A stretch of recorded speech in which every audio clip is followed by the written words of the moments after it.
Management of change, also known as MOC, is the process of managing all changes to ensure that any risks or hazards arising from change are recognized, thoroughly considered, and maintained under control.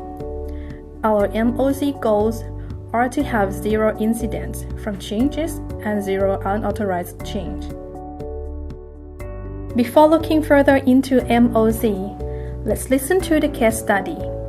One of the major incidents documented was the Fleetboro disaster. This factory produced the cyclohexane by utilizing 6 reactors. Reactor number 5 had to be repaired, so it got relocated. Temporary pipe was installed to connect reactor number 4 and number 6 without sufficient support.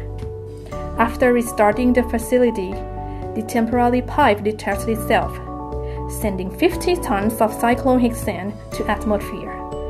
The product subsequently ignited, resulting in 28 casualties. From the case study, the reasons behind the incident are as follows.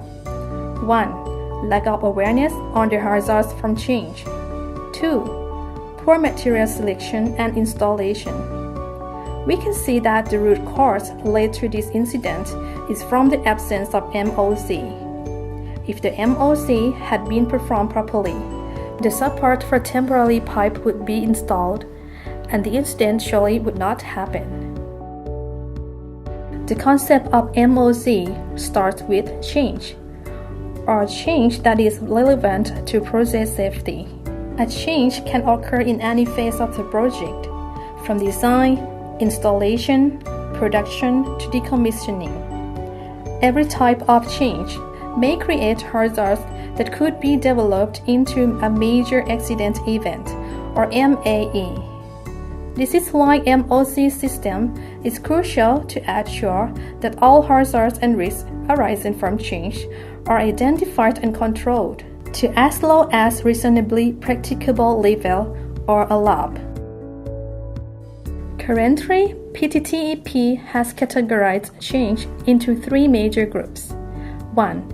Like-for-like or in-kind change is a change that is completely identical to the original design. 2. Technical change is a change that is related to process safety, which can be further categorized into 3 subgroups: permanent change, temporary change, and organization administration. 3.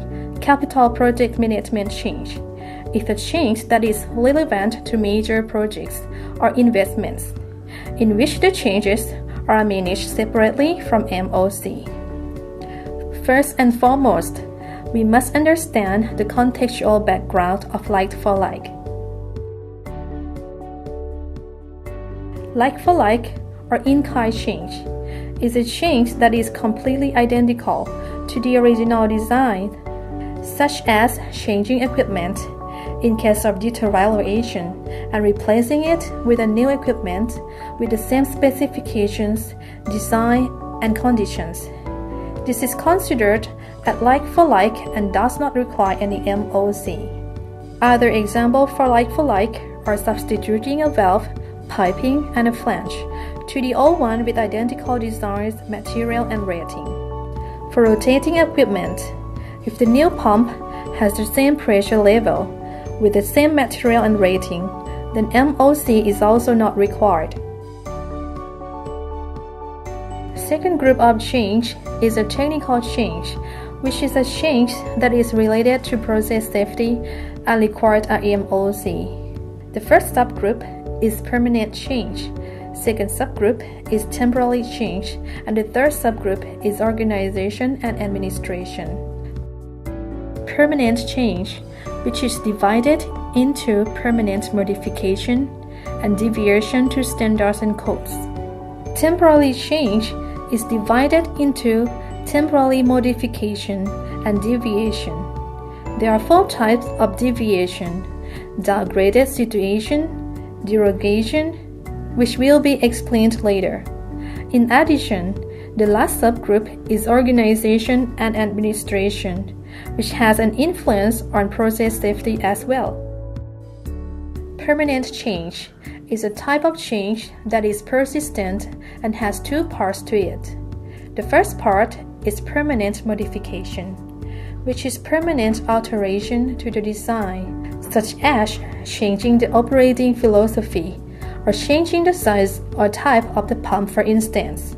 The second part is the deviation to standards and codes, which essentially is the adoption of standards, codes, or practice that are not conform to the original design standards or PTTEP Engineering General Specification or PEGS. For temporary change, the definition for each part is as follows. Downgraded situation is a situation we wish to continue the process while the safety critical equipment is functioning but cannot meet the defined performance standard. For example, the fire and gas detection system is not working in certain areas but would like to carry on the production. In cases like this, a downgraded situation must be issued to contemplate on the risk and to provide migration plans. Derogation is the refusal to comply with the code, standard, procedure, or PEGS provisionally, such as requesting an increased number of workers on the offshore installation during plant shutdown. Deferral is to disregard the maintenance program for safety critical equipment, such as postponing the test for safety critical equipment because the weather is not permitted. Inhibit override is to disable the function of a working equipment. For instance, deactivating the pressure trip high during pressure testing. Temporary modification is similar to permanent modification, but has a specific term of validity, such as unit testing for a short period of time.